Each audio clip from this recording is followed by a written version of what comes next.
예, 오늘 유다서 말씀을 좀 나누려고 하는데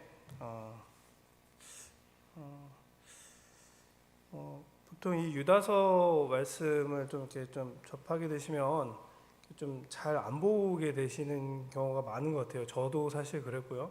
왠지 좀 유다라는 이름 자체가 약간 좀 저희 성도들한테는 뭔가 좀 거부감이 드는 이름이잖아요. 근데 그게 어, 비단 우리나라만 그런 게 아니라 이 가룟 유다라는 그 이미지 때문에 그 외국 사람들도 그 유다라는 이름을 좀 잘 사용하지 않는다라고 하더라고요. 그래서 이 영어 성경을 보니까 이 영어 성경 이름 자체도 원래는 주다라고 하는 이제 그 스펠링으로 돼 있어야 되는데 일부러 이제 그 가룟 유다가 아니다라는 의미로 해서 좀 그 A자를 E자로 바꿔서 성경책에 보면 이제 주대라고 이제 써 있습니다. 그만큼 좀 가룟 유다와 상반되는 인물인 유다인데 사실 그래서 이 유다서는 이 저자가 가룟 유다가 아니라 다 알고 계시겠지만 그 예수님의 그 형제 중에 한 명인 그 형제 야고보도 있지만 그 밑에 동생인 유다라는 그 동생이 쓴 이 성경입니다. 그 이름 자체는 사실 제가 요 근래에 계속 설교하면서 히브리 사람들이 이름에 그 뜻을 이렇게 부여를 한다라고 말씀을 좀 드렸었는데 꼭 우리나라 사람들이 이제 자녀들한테 이름을 져줄 때 뭐 장명소까지 가면서 이름을 짓는 것처럼 하는데 사실은 이 가룟 유다가 나오기 전까지는 굉장히 아주 유명한 그리고 대표적인 이름이었습니다. 이름의 뜻 자체가 이 찬양이라는 그 뜻을 가지고 있습니다. 그래서 이런 이름을 가지고 있는 오늘 그 유다서의 그 말씀을 좀 나누려고 하는데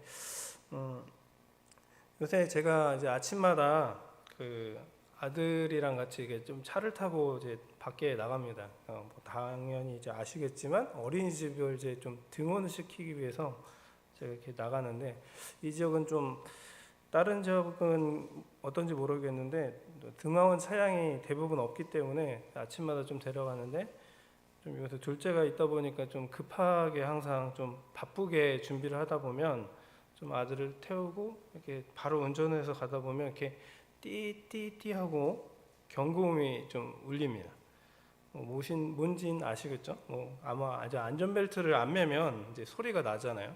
이제 급하게 한다고 해서 이제 쭉 출발하다 보면 그러면 옆에서 이제 아들이 그 소리를 이제 띠띠 하면서 이제 따라 합니다. 그러면 제가 그래 미안해 하면서 이제 그때 이제 또 다시 바로 벨트를 맺고 이제 그런 경험이 있는데 이런 경고음이나 이런 신호음이 좀 귀가 따갑게 울리게 만들어 놓는 것 자체는 아마 여러분들 당연히 예상하시듯이 경고의 메시지를 주기 위해서 지켜야 한다, 조심해라 라는 뜻으로 그 부정음을 울리게 되는 것일 겁니다. 오늘 이 유다서도 마찬가지로 우리가 이 유다서를 읽어야 한다는 이유가 있다면 바로 우리 영혼에 대한 경고음을 울리는 책이기 때문입니다. 그래서 우리가 이 유다서의 이 상황이 어땠었고 그래서 이 유다가 전달하고자 하는 바가 무엇인지 좀 말씀드리려고 합니다. 유다서를 먼저 좀 살펴보면 이 당시에 유다가 예루살렘 교회에 그 지금으로 치면은 이제 담임 목사로 야고보 자기 형님이 계셨고 그리고 이제 동생이 그 순회 그 설교자, 순회 전도사처럼 그 유대 지역들을 돌아다니면서 말씀을 전하는 그런 이제 상황에 놓여 있었는데 여러 교회들이 이제 성장하면서 성경에서는 보통 이제 거짓 선생 이제 그런 표현을 하는데 저희가 좀 그렇게 들으면 좀 잘 받아들여지지 않으니까 좀 교회에 분란을 일으키거나 혹은 잘못된 이단적인 생각 혹은 잘못된 신앙의 그 마음가짐을 전하는 그런 사람들이 나타나기 시작했습니다. 그래서 이 저자는 그러한 잘못된 생각을 바로잡기 위해서 오늘 이 유다서를 쓰게 되었습니다. 오늘 그래서 유다서 1장 1절 말씀부터 해서 좀 천천히 한번 보려고 하는데, 유다서 1장 1절 말씀을 먼저 함께 보시면, 예수 그리스도의 종요 야고보의 형제인 유다는 부르심을 받은 자 곧 하나님 아버지 안에서 사랑을 얻고 예수 그리스도를 위하여 지키심을 받은 자들에게 편지하노라. 예, 아까 말씀드린 대로 유다는 그 예수님의 그 형제였습니다. 그런데 처음에 시작하는 그 말씀의 서두가 예수 그리스도의 종이요라고 시작을 합니다. 사실 이거는 야고보서도 똑같이 동일하게 예수 그리스도의 종 야고보라고 해서 시작하는 말씀의 내용이 있는데, 이 뜻은 바로 원래는 그렇잖아요. 형제지간으로 해서 같이 어렸을 때부터 부둥키고 살던 형님이 갑자기 메시아라고 해서 사람들한테 입이 오르내리면 사실 믿어지지 않을 수도 있을 것 같습니다. 근데 그러던 그 유다가 예수님의 십자가에 못 박혀 죽으시고 부활하심을 경험하면서 나중에 회심하게 된 것입니다. 그래서 이 유다는 그 이후에 회심하고 이제 본격적으로 정말 예수님을 전하는 그런 전도자로서 삶을 살게 되었고, 그래서 이제는 내가 형님의 동생이 아닌 예수 그리스도, 바로 우리를 위해 구원자로 오신 그 예수님, 기름 부은 자가 바로 예수고, 그리고 나는 그의 종이다. 바로 예수님을 주인으로 내가 섬기겠다라는 그런 고백과, 그리고 우리의 이 교독론적인 이 구원의 고백들이 바로 시작되는 것입니다. 그래서 예수 그리스도의 종이요, 그리고 자신의 위치인 것을 다시 한번 또 얘기해서 야고보의 형제인 유다는, 그리고 그 다음 부르심을 받은 자 곧 하나님 아버지 안에서 사랑을 얻고 예수 그리스도를 위하여 지키심을 받은 자들에게 편지하노라. 부르심을 받은 자라는 것은 여러분 당연히 잘 아시겠지만 바로 성도를 뜻합니다. 그래서 오늘 이 편지를 쓴 대상은 바로 부르심을 받은 성도에게 이 유다가 쓴 편지입니다. 교회는 바로 부르심을 받은 성도들의 모임입니다. 그런데 오늘 이 교회에 문제가 생겼다고 하는 겁니다. 그 안에 실제로는 부름받은 것처럼 행동하지만 부르심 받지 않은 그런 거짓 교인들이 숨어 있다는 것입니다. 그렇다면 누가 거짓 교인이고 누가 믿지 않는 사람인지, 우리가 생각하기에는 믿음의 확신이 있는 사람과 그렇지 않은 사람으로 구분하면 되지 않을까라고 하지만, 거기에 더 나아가서 오늘 유다서에서는 그것뿐만 아니라 믿음의 확신을 가지고 있음에도 불구하고 거짓 교인이 있다라고 이야기합니다. 오늘 3절 말씀도 좀 한번 같이 읽어보겠습니다. 3절 말씀, 좀 이번 3절 말씀은 좀 한번 조금 길더라도 같이 한번 읽어보도록 하겠습니다. 사랑하는 자들아, 우리가 일반으로 받은 구원에 관하여 내가 너희에게 편지하려는 생각이 간절하던 차에 성도에게 단번에 주신 믿음의 도를 위하여 힘써 싸우라는 편지로 너희를 권하여야 할 필요를 느꼈노니. 사실 맨 처음에 이 서두에 밝혔듯이 유다는 원래 이 구원에 대해서 이제 좀, 저희가 교회에 오면 처음 저희 교회 같은 경우에는 이제 구원론을 이제 가르치잖아요. 새신자분들한테 구원론이 정말 중요하니. 그런데 그래서 이 유다도 차근차근 그 말씀을 전하고 가장 중요한 구원을 가르쳐주기 위한 편지를, 그때 당시에는 이제 다른 수단이 없기 때문에 편지로 그런 것들을 전달하려고 준비하고 있었습니다. 그런데 갑자기 어떤 긴급한 상황이 생겨서 다른 주제로 오늘 편지를 쓰게 된 것입니다.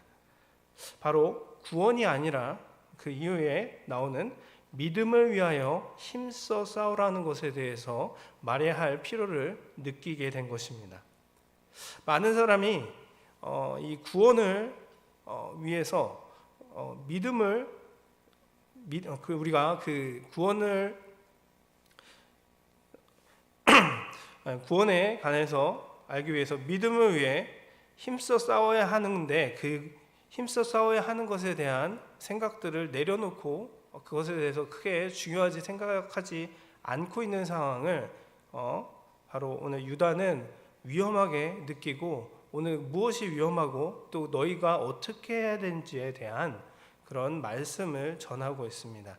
이 3절 말씀에 조금 내용 중에서 단번에 주신 믿음이라는 단어가 있습니다. 단번에 주신 믿음. 사실 이 믿음이라는 것은 믿는 것으로 통해서 완벽하게 구원으로 이루어질 수 있습니다. 믿음이 자라면서 우리가 다른 믿음들이 막 더해져서 그래서 믿음이 완성되는 그런 개념이 아니라, 우리는 믿는 즉시 구원받는 완성된 믿음을 말합니다. 믿음은 그래서 단 하나입니다. 그런데 사람들이 가지고 있는 믿음이 과연 정말 참된 믿음인지 아니면 그릇된 믿음인지, 사실 저희가 보기에도 당신 제대로 믿고 있어요? 라고 물어봤을 때 제가 믿고 있습니다 라고 하면 저희가 그것들을 구분할 수 있는 사실 방법들이 없지 않습니까? 그렇기 때문에 이 당시에 이 유대에 있었던 교회들의 그 공동체 속에서 혼란을 야기시키는 믿음이 없는 자들을 구분할 수 있는 방법들에 대해서 구체적으로 어떻게 구분해야 되는지에 대해서 유다가 긴급하게 편지를 써낸 것입니다. 그렇다면 그것들을 어떻게 구분해야 할까? 어떻게 구분지어야 될까에 대해서 바로 오늘 설교 제목인 믿음의 도를 위하여 힘써 싸우라. 자, 믿음의 도를 위하여 힘써 싸우라라는 개념을 오늘 얘기합니다. 우리가 믿음을 위해서 힘써야 할 것이 있다는 것입니다. 운동 경기를 좀 생각을 하면 현재도 이렇게 조금 저희 이제 좀 차를 타고 조금 더 올라가면 운동선수들 중에서도 특히 이제 국가대표로 이제 소집이 되면 보통은 이제 태릉 선수촌에 모여서 운동 경기를 이렇게 준비하게 됩니다. 그래서 경기를 이기기 위해서 정말 많은 집중적으로 훈련을 하고 식단을 조절하고 뭔가 교육을 받고 그렇게 집중 트레이닝을 해서 그래서 이제 국가대표 경기에 나가게 됩니다. 그것처럼 우리도 이 믿음이 그냥 단순하게 믿음으로 해서 끝나는 것이 아니라 그 믿음을 위해서 힘써야 한다는 것입니다. 그런데 사람들이 그 당시에 그 믿음 위해서 힘쓰지 않는 것을 오늘 이 유다 이 저자는 보게 되었고, 그래서 그것을 힘쓰지 않으면 우리가 운동 경기에 정말 있는 힘을 써서 했을 때 그 운동 경기에서 승리할 수 있는 것처럼 우리가 힘쓰지 않으면 그 믿음의 도도 얻을 수 없다는 것을 오늘 이 유다는 그것을 통해서 믿음이 있는 자와 없는 자를 구분할 수 있다라고 이야기합니다. 바로 믿음을 위해서 힘쓰지 않는 자는 가짜라는 것입니다. 이어지는 4절 말씀 같이 한번 보겠습니다. 이는 가만히 들어온 사람이 몇이 있음이라. 그들은 옛적부터 이 판결을 받기로 미리 기록된 자니 경건하지 아니하여 우리 하나님의 은혜를 도리어 방탕한 것으로 바꾸고 홀로 하나이신 주제 곧 우리 주 예수 그리스도를 부인하는 자니라. 아멘. 예, 여기에서 경건하지 아니하여라고 되어 있습니다. 유다는 그 당시 이 교회에 가만히 들어온 거짓 교사들이 있었다고 합니다. 저렇게 소리내서 들어온 게 아니라 그냥 조용히 가만히 들어온 겁니다.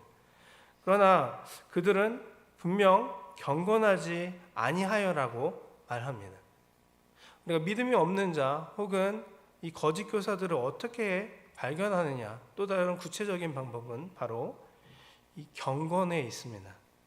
사실 경건이라는 것은 말 그대로 우리가 경건하십시오라고 했을 때 그게 굉장히 편하게 느껴지지 않을 겁니다.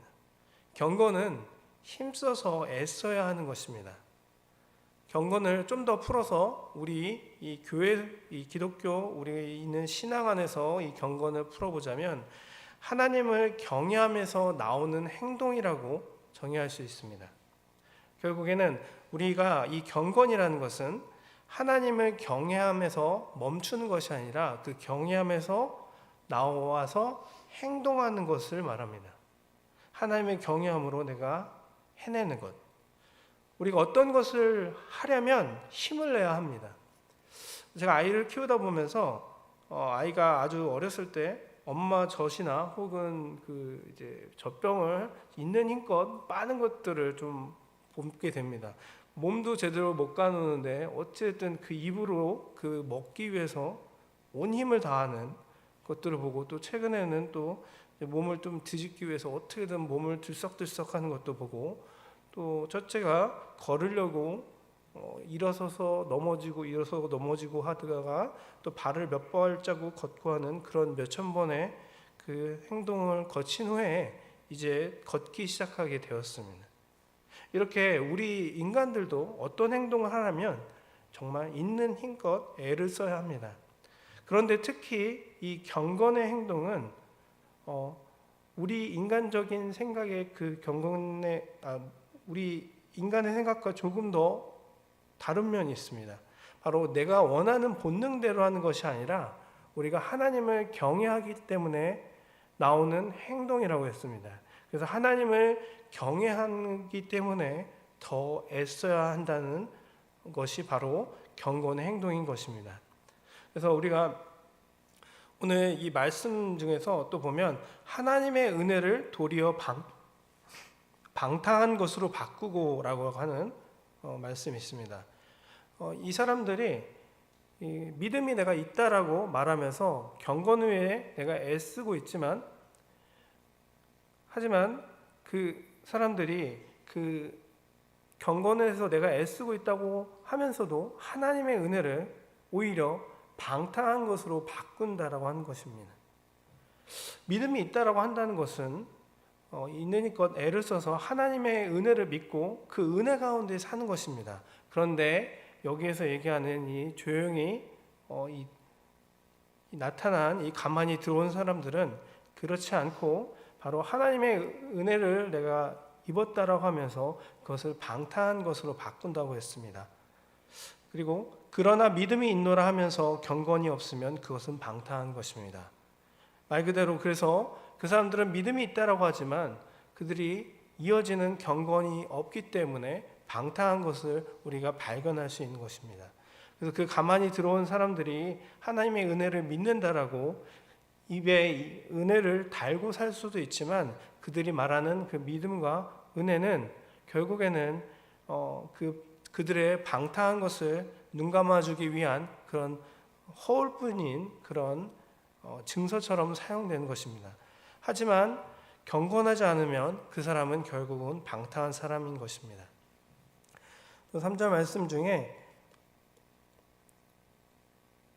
4절 말씀 중에 주 예수 그리스도를 부인하는 자니라 는 말씀이 있습니다. 이 경건이 없는 믿음은 결국엔 믿음이 아닙니다. 아무리 우리가 입술로 예수님을 믿는다라고 말하여도 그 말이 오히려 예수님을 부인하는 그런 가증한 말이 되는 것입니다. 그들은 또한 자신만 믿지 않을 뿐만 아니라 다른 사람들도 믿음에서 멀어지게 만듭니다.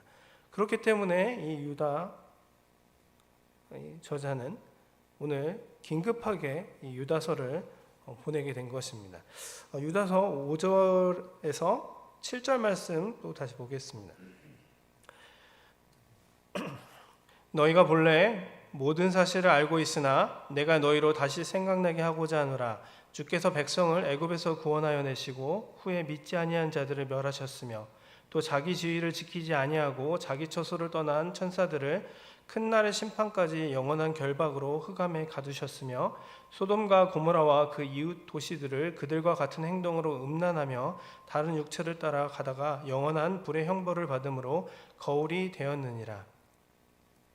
이 방탕한 길을 간 사람들은 즉 그 믿음이 없는 사람들이 그 드러난 예시들을 한 세 가지를 나누고 있습니다. 오늘 이 5절에서 7절 말씀 보면 그래서 이 말씀들 중에서 보면 출애굽 사건을 먼저 거론합니다.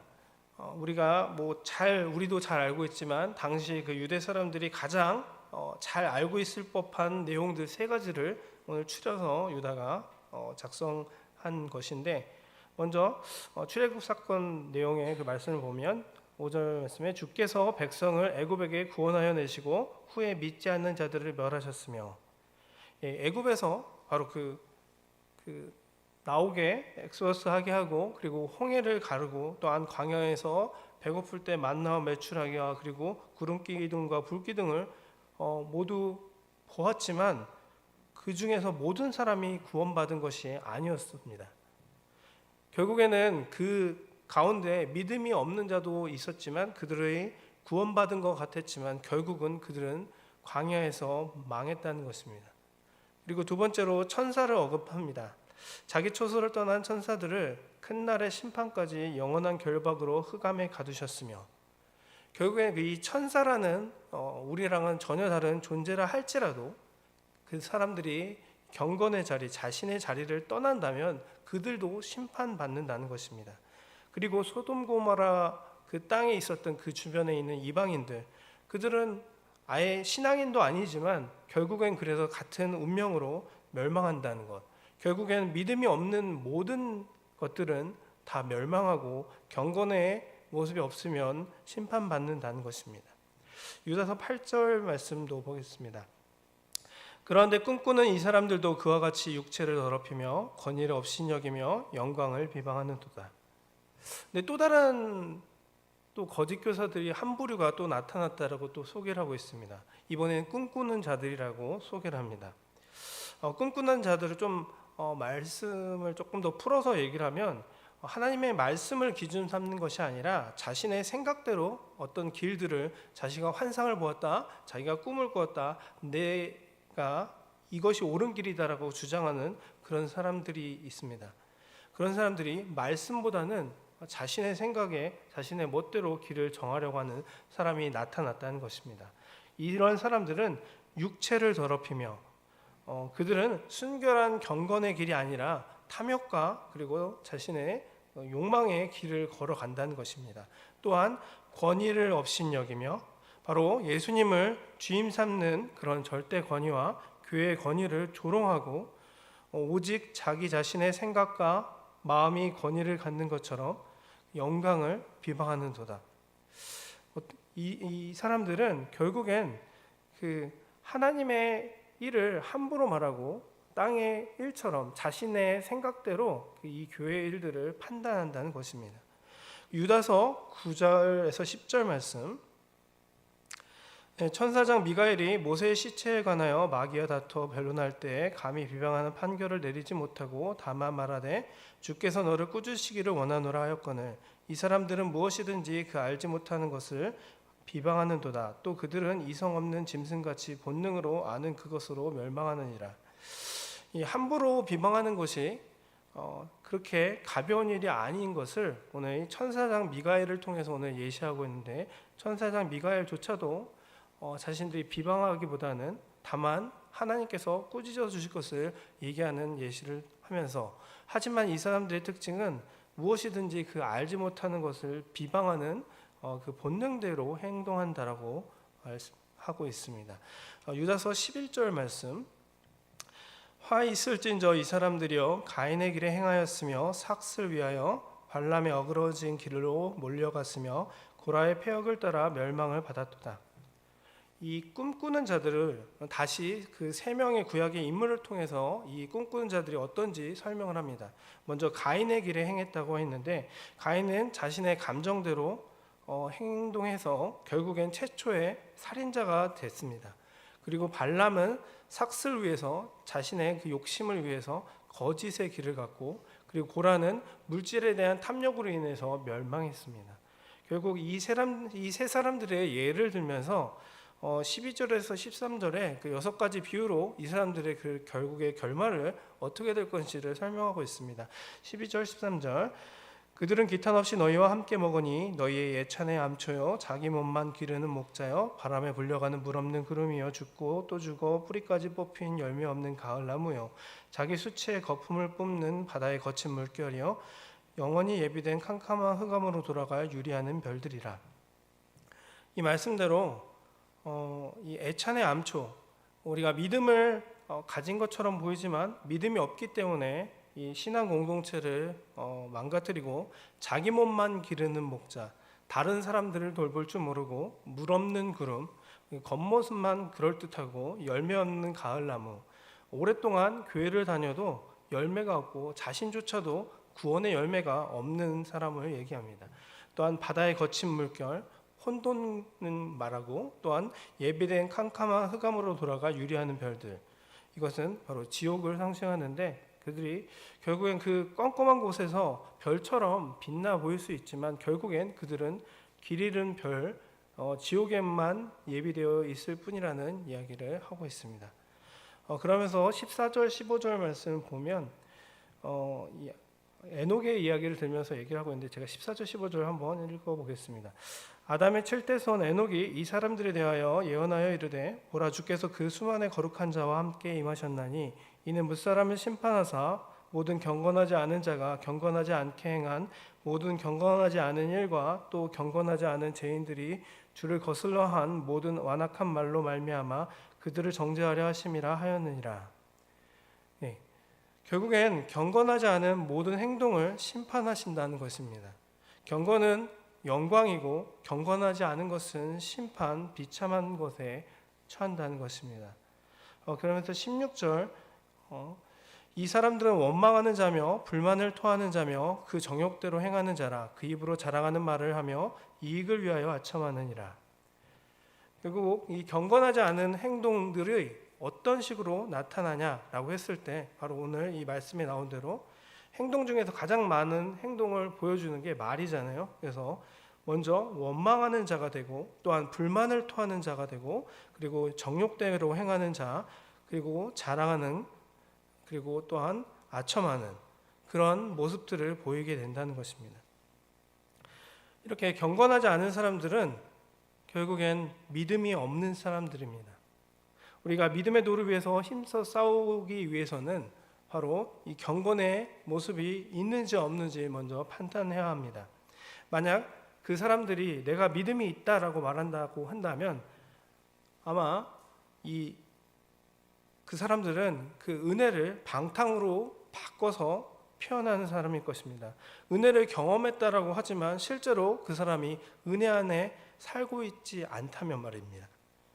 그리고 또한 은혜를 어떤 과거에 경험하고 체험했지만 그것을 지갑 속에 꼭 운전 오랫동안 안 하면 받을 수 있는 녹색 면허증, 예전에 그런 게 있었잖아요.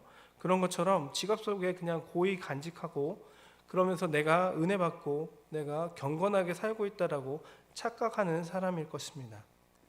우리가 경건이 없으면 믿음이 없다는 오늘 이 유다의 말에 귀를 기울여야 합니다.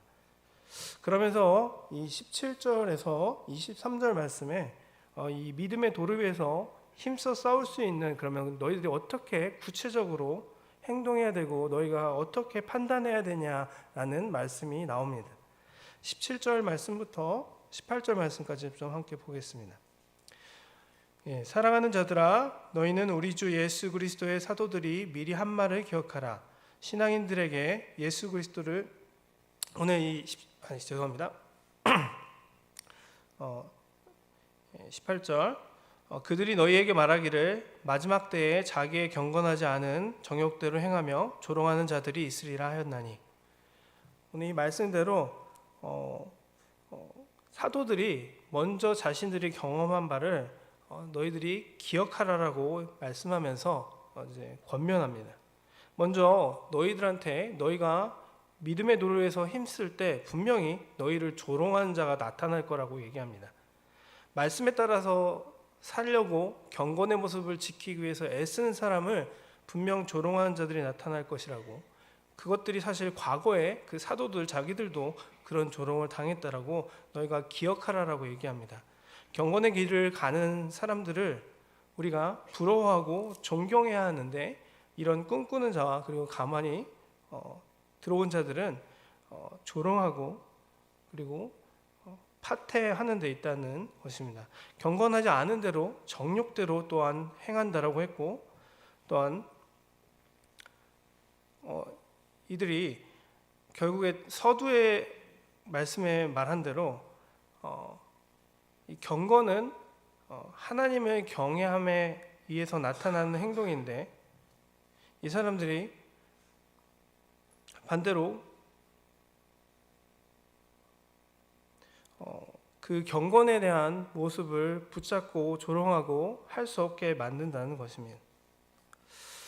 그렇다면은 이런 사람들에 대해서 우리가 어떻게 대처해야 되냐는 말씀이 19절 말씀부터 해서 20절 말씀부터 해서 23절 말씀까지 있습니다.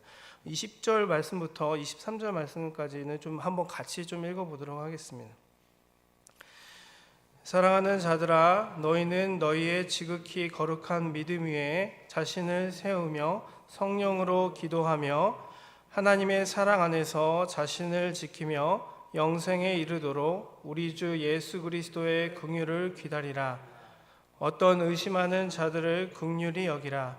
또 어떤 자를 불에서 끌어내어 구원하라. 또 어떤 자를 그 육체로 더럽힌 옷까지도 미워하되 두려움으로 긍휼히 여기라. 아멘. 결국엔 이 경건치 않은 사람들 그리고 경건한 사람들 우리가 구분하는 것은 보았지만, 그러면 우리가 어떻게 대처해야 되냐에 대해서 우리 20절 말씀에 먼저 지극히 거룩한 믿음 위에 우리 자신을 세우고 성령으로 기도하라고 했습니다. 그리고 21절에 명령합니다. 하나님의 사랑 안에서 자신을 지키며, 우리가 다른 것이 아니라 우리가 그 사람들과 대적하는 것이 아니라 하나님의 사랑 안에서 내 스스로를 지키고 그리고 영생에 이르도록 우리 주 예수 그리스도의 긍휼을 기다리라고 합니다. 그리고 나서 여기 이어지는 말씀에 의심하는 자들을 긍휼히 여기라는 말씀이 나옵니다. 의심하는 자는 사실 흔들리는 자로도 번역이 됩니다. 이 미혹하는 자들로 인해서 경건의 길을 갔다가 세상의 길로 떠나는 사람 혹은 흔들리는 사람, 그러한 연약한 자들을 긍휼히 여기라는 것입니다. 그리고 또 어떤 자를 불에서 끌어내어 구원하라고 얘기합니다. 경건의 길을 가지 않는 지옥의 길을 가는 사람들을 건져내라는 것입니다. 단순히 나만을 지키는 것이 아니라 우리가 지옥으로 환난으로 떨어지고 있는 그런 사람들에게 구원의 손길을 내밀고 그러한 수고를 내라는 것입니다. 그리고 또 어떤 자를 그 육체로 더럽힌 옷까지도 미워하되 두려움으로 긍휼히 여기라. 아주 교회에 못된 교인들이 있다면 그 교인들도 사랑하라는 것입니다. 그들로 인해 다른 사람들이 해를 끼치지 않도록 조심하면서도 두려움으로 긍휼히 여기는 것이 필요하다는 것입니다. 더럽다라고 그리고 해를 끼친다라고 그 사람을 내려놓는 것이 아니라 끝까지 그 사람을 세우고 그리고 그 사람을 사랑해야 한다는 것입니다. 결국엔 경건에 이르기 위해 우리가 믿음의 도를 위해서 힘써 싸우는 자들의 모습은 이 모든 사람을 사랑해야 한다는 것입니다. 그것이 사실 그 경건의 길입니다. 경건의 길을 가는 사람은 사실 그 길이 쉽지 않습니다. 그리고 힘듭니다. 하지만 하나님의 뜻을 이루어가는 것이기 때문에 우리가 경건의 길을 갈 때 힘들다 하더라도 우리 안에 하나님께서 기쁨을 주십니다. 경건의 길은 십자가의 길인 경우가 많습니다. 그렇기 때문에 경건하지 않은 그런 다른 사람의 몫까지 감당해야 할 수 있습니다. 그리고 그때 당하는 비방과 그 조롱도 겪고 그것들을 수긍하고 또한 긍휼히 여기는, 두려움 가운데 긍휼히 여기는 마음이 필요합니다. 그 가운데 오늘 24절 그리고 25절 말씀 마지막으로 함께 읽어보겠습니다. 능히 너희를 보호하사 거침이 없게 하시고 너희로 그 영광 앞에 흠이 없이 기쁨으로 서게 하시리. 곧 우리 구주 홀로 하나이신 하나님께 우리 주 예수 그리스도로 말미암아 영광과 위엄과 권력과 권세가 영원 전부터 이제와 영원토록 있을지어다. 아멘. 오늘 이 말씀처럼 우리를 보호하시는 하나님께서 우리와 함께 하시고, 그리고 그 영광 앞에 흠이 없이 기쁨으로 서게 하시리, 바로 우리 구주가 계시다는 것입니다. 그래서 우리가 갈 수 없을 것 같은 그 경건의 길, 바로 믿음의 도를 위해서 우리가 힘쓰는 그 일이 우리로 인해 가능케 한 것이 아니라 바로 하나님을 통해서 허락해 주신다는 것입니다.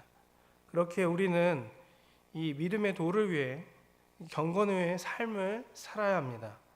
경건의 삶을 살기 위해 힘써야 합니다.